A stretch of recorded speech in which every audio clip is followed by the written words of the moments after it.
विद्यार्थी मित्रांनो नमस्कार। विद्यार्थी मित्रांनो, मागील लेक्चरमध्ये आपण अल्जेब्रा ऑफ स्टेटमेंट आणि त्यानंतर निगेशन ऑफ कंपाउंड स्टेटमेंट यावरील काही एक्झाम्पल अभ्यासले। ठीक आहे, आज आपण या लेक्चरमध्ये त्यापुढील नेक्स्ट टॉपिकचा अभ्यास करणार आहोत। त्यामध्ये आपण विदाउट ट्रूथ टेबलच्या मेथडने ज्या पद्धतीने आपण मागील लेक्चरमध्ये एक्झाम्पल अभ्यासले होते निगेशन ऑफ कंपाउंड स्टेटमेंटचे, त्याच पद्धतीने आजच्या लेक्चरमध्ये आपल्याला त्याच बेसवरती एक्झाम्पल अभ्यासायचे आहेत। ठीक आहे ना। तर बघा, सुरुवात करूया आजच्या या लेक्चरला। बघा, इथे स्क्रीनवरती एक क्वेश्चन मी घेतलेला आहे आधी। Rewrite the following statements without using if they. ठीक आहे, अशा पद्धतीने हा क्वेश्चन आहे आणि त्यामध्ये दोन स्टेटमेंट दिलेले आहेत। बघा, फर्स्ट स्टेटमेंट काय आहे, if prices increases then the wages rise. हे झालं फर्स्ट स्टेटमेंट। त्यानंतर सेकंड स्टेटमेंट दिलेलं आहे, if it is cold then we wear woollen cloth. अशा पद्धतीने सेकंड स्टेटमेंट आहे। ठीक आहे ना। आता एक्झाम्पल किंवा हा जे क्वेश्चन आहे हा व्यवस्थित समजून घ्या, सिंपल आहे।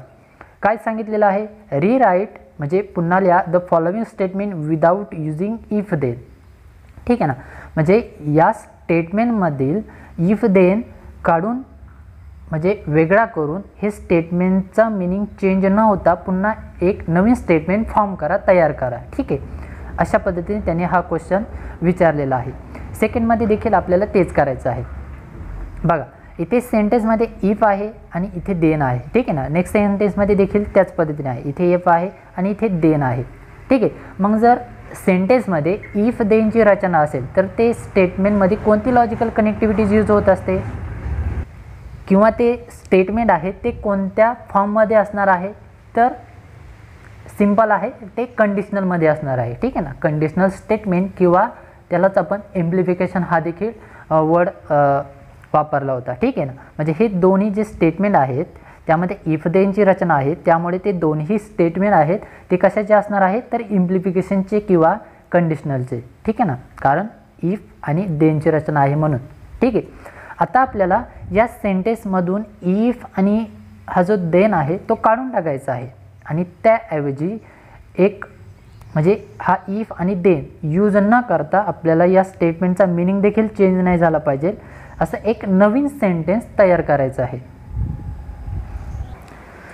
तर मग आता तुम्ही म्हणाल कशा पद्धतीने हे एक्झाम्पल सॉल्व करणार, तर एकदम सिंपल आहे। ज्या पद्धतीने आपण मागील लेक्चरमध्ये निगेशन ऑफ कंपाउंड स्टेटमेंटचे एक्झाम्पल सॉल्व केले ना, निगेशनचे रूल वापरून, त्याच पद्धतीने आपल्याला इथे सॉल्व करायचं आहे। बट तिथे कसे होते एक्झाम्पल, तर तिथे आपल्याला सिम्बॉलिकली दिलं होतं। ठीक आहे ना, पी क्यू आर या फॉर्मॅटमध्ये आपल्याला स्टेटमेंट गिवन होते। बट इथे आपल्याला कशा पद्धतीने दिलेलं आहे, तर इथे आपल्याला स्टेटमेंट गिवन आहेत। ठीक आहे ना, नॉट सिम्बॉल, इथे आपल्याला स्टेटमेंट गिवन आहेत आणि त्या स्टेटमेंटवरून आपल्याला वेगळ्या किंवा नवीन टाईपचं एक सेंटेन्स तयार करायचं आहे की ज्यामध्ये इफ आणि देन नसला पाहिजे। ठीक आहे, तर बघा आता आपण या फर्स्ट स्टेटमेंटचं सोल्युशन बघूया। ठीक आहे ना, ज्यामधील आपण या फर्स्ट स्टेटमेंटमध्ये इफ आणि देनची रचना आहे ती आपण निग्लेक्ट करूया आणि ती निग्लेक्ट करून एक नवीन सेंटेन्स फॉर्म करूया। बट हे जे ओरिजिनल सेंटेन्स आहे आणि जे फॉर्म होणारं सेंटेन्स आहे त्यामध्ये मीनिंग मात्र चेंज होणार नाही, हे लक्षात घ्या। आता विद्यार्थी मित्रांनो, इथे जे एक्झाम्पल आहे ते आपल्याला एक स्टेटमेंटच्या फॉर्ममध्ये आहे। ठीक आहे ना, मग ते स्टेटमेंट आधी आपण एका सिम्बॉलिकली फॉर्ममध्ये करून घेऊया, कन्वर्ट करूया। ठीक आहे, सो बघा, इथे इफ नंतरचं जे एक सेंटेन्स आहे आणि दे नंतरचं एक सेंटेन्स आहे। ठीक आहे ना, आपण मागील लेक्चरमध्ये सिम्बॉलिकल फॉर्म बघितलेला आहे इम्प्लिफिकेशनच्या लेक्चरमध्ये। ठीक आहे, सो बघा, इथे इफ नंतरचं एक जे सेंटेन्स आहे ते म्हणजे त्याला आपण पी मानूया आणि दे नंतर ज्याला एक क्यू मानूया, म्हणजे या पद्धतीने भेटेल। बघा, इथे फर्स्ट नंबरचं सोल्युशन आहे, मी एक्सप्लेन करतो आहे। पी असं स्टेटमेंट आहे की प्राइसेस इन्क्रीजेस। ठीक आहे ना, हे फर्स्ट सिम्पल स्टेटमेंट आणि क्यू जे स्टेटमेंट आहे ते वेजेस रायजेस म्हणजे दे नंतरचं एक सेंटेन्स। अशा पद्धतीने आपल्याला दोन स्टेटमेंट भेटले, सिम्पल पी आणि क्यू। आता त्यावरून सिम्बॉलिकली जनरल फॉर्म तयार करूया। ठीक आहे, तर अशा पद्धतीने हे दोन स्टेटमेंट आपण सेपरेटली लिहिलेले आहेत, एक पी आणि दुसरा क्यू। तर बघा, आता स्टेटमेंट सिम्बॉलिकली कशा पद्धतीने तयार होणार, जनरेट होणार आहे, तर given statement is P implies Q, या पद्धतीने हे स्टेटमेंट तयार होईल। ठीक आहे ना, तर अशा पद्धतीने हे सिम्बॉलिकली फॉर्म आपला तयार होणार आहे या फर्स्ट स्टेटमेंटसाठी। इथे इम्प्लिफिकेशनचं हे साईन आहे, ठीक आहे ना, हे आपल्याला माहीत आहे. इम्प्लिफिकेशन म्हणतो किंवा त्याला लँग्वेजमध्ये आपण इन जनरली इम्प्लाईचं साईन म्हणतो. बरोबर, का बरं इथे इम्प्लिफिकेशनचं साईन घेतलेलं आहे? बिकॉज इथे आपल्या सेंटेन्समध्ये कशाची रचना आहे? इफ आहे आणि इथे देन आहे म्हणून. हां, लक्षात घ्या, इथे सेकंड स्टेटमेंटमध्ये तेच आपल्याला क्रायटेरिया अप्लाय करायचं आहे. तर विद्यार्थी मित्रांनो, इथपर्यंत झाला होता आपला सिम्बॉलिकल फॉर्म. ठीक आहे, आता नेक्स्ट बघा कशा पद्धतीने आपण सॉल्व करणार आहोत. म्हणजे स्टेटमेंटमधील हे जी गिवन स्टेटमेंट आहे यामधील इफ देन आपल्याला निग्लेक्ट करायचं आहे. बरोबर, आणि एक नवीन सेंटेन्स फॉर्म करायचा आहे की ज्यामध्ये ही इफ देनची रचना नसणार आहे. ठीक आहे, तर आता हे स्टेटमेंट कशा पद्धतीने आपण फॉर्म करू शकतो? तर बघा, एकदम सिंपल आहे. मागील लेक्चरमध्ये एक कंडिशनल लॉ बघितला होता, ठीक आहे ना, तोच लॉ आता आपल्याला इथे अप्लाय करायचा आहे. लॉ या पद्धतीने होता, म्हणजे जर पी इम्प्लाय जर क्यू असेल तर it is equivalence to negation P disjunction Q. या पद्धतीने तो रूल किंवा लॉ आहे. ठीक आहे ना, कंडिशनल लॉ आपण ज्याला म्हणतो, तो लॉ इथे आपल्याला यूज करायचा आहे. ह्या रूलचा किंवा स्टेटमेंटचा मिनिंग काय होतो की ही जी LHS आणि RHS आहे ही दोन्ही इक्वल आहेत. ठीक आहे, हे लक्षात घ्या. मग जर आपल्याकडे जर पी इम्प्लाइज जर क्यू असेल, बरोबर ना, हे गिवन स्टेटमेंट आहे पी इम्प्लाइज क्यू, आणि जर आपल्याला ते कन्वर्ट कशा पद्धतीने करता येईल? मग निगेशन पी डिसजंक्शन क्यू या पद्धतीने कन्वर्ट करता येईल. कारण हे दोन्ही रिलेशन काय आहेत? इक्विव्हॅलन्स आहेत, इक्विव्हॅलंट आहेत किंवा इक्वल आहेत. इक्वल शब्द वापरला तरी चालेल. मग जर असं असेल तर आपल्याला ते स्टेटमेंट कशा पद्धतीने कन्वर्ट करता येईल? तर बघा, इथे निगेशन पी आहे, म्हणजे पी स्टेटमेंट आपल्याला या पद्धतीने आहे आणि त्यावरती निगेशन आपलं आहे. पी स्टेटमेंटवरती निगेशनची कन्सेप्ट काय होती?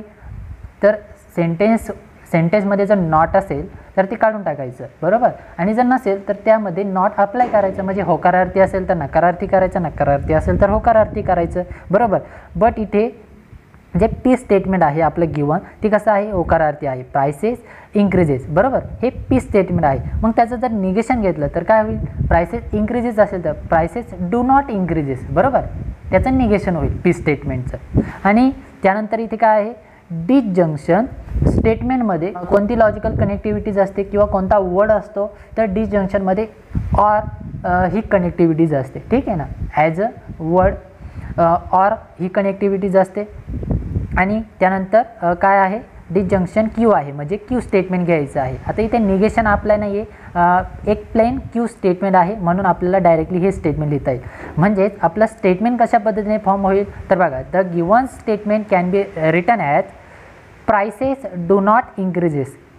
हे इथपर्यंतचं जे सेंटेन्स आहे ते म्हणजे निगेशन पी आहे. बरोबर, त्यानंतर इथे आहे डिसजंक्शन, म्हणून इथे आहे ऑर. लक्षात घ्या. आणि त्यानंतर इथे आहे क्यू. क्यू म्हणजे ॲज ए प्लेन स्टेटमेंट हे घ्यायचं आहे. द वेजेस रायजेस, म्हणजे इथे ॲज इट इज येणार आहे द वेजेस रायजेस. म्हणजे होल स्टेटमेंट कशा पद्धतीने होईल बघा, prices do not increases or the wedges rise. या पद्धतीने आपल्याला हे स्टेटमेंट फॉर्म होईल. ठीक आहे, आणि हे जे स्टेटमेंट आहे ते आपलं सोल्युशन असणार आहे.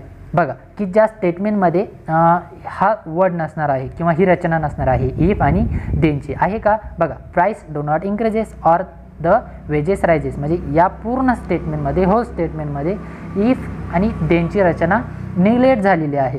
बट मिनिंग मात्र सेंटेन्सचा तोच आहे की जो या मेन स्टेटमेंटमध्ये होता. ठीक आहे ना, तर अशा पद्धतीने आपल्याला ह्या टाईपचे एक्झाम्पल्स सॉल्व करायचे आहेत. अल्जेब्रा स्टेटमेंटचे लॉ किंवा रूल वापरून आपल्याला ह्या टाईपचे एक्झाम्पल सॉल्व करायचे आहेत. आता सिमिलरली आपण हे सेकंड एक्झाम्पल सॉल्व करू शकतो. ठीक आहे ना, ज्या पद्धतीने आपण हे फर्स्ट एक्झाम्पल सॉल्व केलं त्याच पद्धतीने आपण सेकंड एक्झाम्पल सॉल्व करू शकतो. तर आता बघा, सेकंड स्टेटमेंटचं सोल्युशन बघूया. स्टेटमेंट आधी रीड करूया. If it is cold then we wear woollen clothes. Similar याच पद्धतीने हे स्टेटमेंट आहे आणि अगेन आपल्याला या स्टेटमेंटमधून इफ देन निग्लेक्ट करायचं आहे आणि त्या एक नवीन स्टेटमेंट फॉर्म करायचं आहे. ठीक आहे ना, तर ज्या पद्धतीने आपण ह्या फर्स्ट स्टेटमेंटचं सोल्युशन बघितलं होतं त्याच पद्धतीने आपल्याला ह्या सेकंड स्टेटमेंटचं सोल्युशन बघायचं आहे. ठीक आहे, तर बघा, आधी आपल्याला दोन स्टेटमेंट तयार करावे लागतील. बरोबर ना, एक पी आणि क्यू. तर इफ नंतरचं जे सेंटेन्स आहे ते पी असणार आहे आणि देन नंतरचं जे सेंटेन्स आहे तो क्यू स्टेटमेंट किंवा क्यू सिंपल स्टेटमेंट असणार आहे. ठीक आहे ना, म्हणजे या पद्धतीने दोन सिंपल स्टेटमेंट तयार होतील. बघा, P means it is cold आणि Q statement means we wear woollen clothes. ठीक आहे ना, या पद्धतीने. आणि देअरफॉर सिम्बॉलिकल फॉर्म कशा पद्धतीने लिहिता येईल, दॅट मीन्स इफ देन आहे, त्यामुळे पी इम्प्लाइज क्यू म्हणजेच पी इम्प्लिफिकेशन क्यू या पद्धतीने आपल्याला लिहिता येईल सिम्बॉलिकली फॉर्म. ठीक आहे ना. आणि नेक्स्ट कशा पद्धतीने आपण सॉल्व केलं होतं, तर त्यावरती अल्जेब्रा ऑफ स्टेटमेंटचा रूल अप्लाय केला होता. म्हणजे या पद्धतीने पी इम्प्लाइज जर क्यू असेल तर it is equivalence to negation P disjunction Q हा रूल आहे, बरोबर ना. कंडिशनल लॉ आहे, तो आपल्याला इथे अप्लाय करायचा आहे. आणि या लॉवरून आपल्याला हे दोन्हीही स्टेटमेंट इक्वल असणार आहे. ठीक आहे ना, LHS आणि RHS. म्हणून आपण RHS कन्सिडर करतो आणि या RHS नुसार आपण एक नवीन स्टेटमेंट फॉर्म करतो. मग बघा इथे पी स्टेटमेंटचं निगेशन घ्यायचं आहे. म्हणजे इट इज कोल्ड असेल तर इट इज नॉट कोल्ड, बरोबर. म्हणजे या पद्धतीने इट इज नॉट कोल्ड. आणि त्यानंतर डिजंक्शन आहे म्हणजे ऑर ही कनेक्टिव्हिटी येईल आणि त्यानंतर Q statement as it is येणार आहे. म्हणजे स्टेटमेंट कशा पद्धतीने फॉर्म होईल बघा, डायरेक्टली सोल्युशन रीड करतो. It is not cold or we wear woollen clothes. It is not cold हा हे सेंटेन्स का बरं इथे घेतलेलं आहे नॉट, तर इथे निगेशन पी आहे म्हणून या पद्धतीने लिहिलेलं आहे. त्यानंतर इथे डिजंक्शन आहे म्हणून ऑर ही कनेक्टिव्हिटी झालेली आहे. आणि त्यानंतर क्यू हे सिम्पल स्टेटमेंट आहे म्हणून ते ॲज इट इज इथे लिहिलेलं आहे. ठीक आहे ना. म्हणजे अशा पद्धतीने आपल्याला हे फायनल सोल्युशन भेटणार आहे. ठीक आहे ना, ज्यामध्ये इफ देनची रचना नसणार आहे या कंपाऊंड स्टेटमेंटमध्ये. ठीक आहे, तर या पद्धतीने आपल्याला ह्या टाईपचे एक्झाम्पल सॉल्व करायचे आहेत. तर आजच्या लेक्चरमध्ये बस एवढंच. विद्यार्थी मित्रांनो, व्हिडिओ जर आवडला असेल तर नक्की लाईक करा, शेअर करा. चॅनलवर जर नवीन असाल तर चॅनलला जरूर सबस्क्राईब करा. तर भेटूया पुढील नेक्स्ट लेक्चरमध्ये एका इंटरेस्टिंग टॉपिकसोबत. धन्यवाद.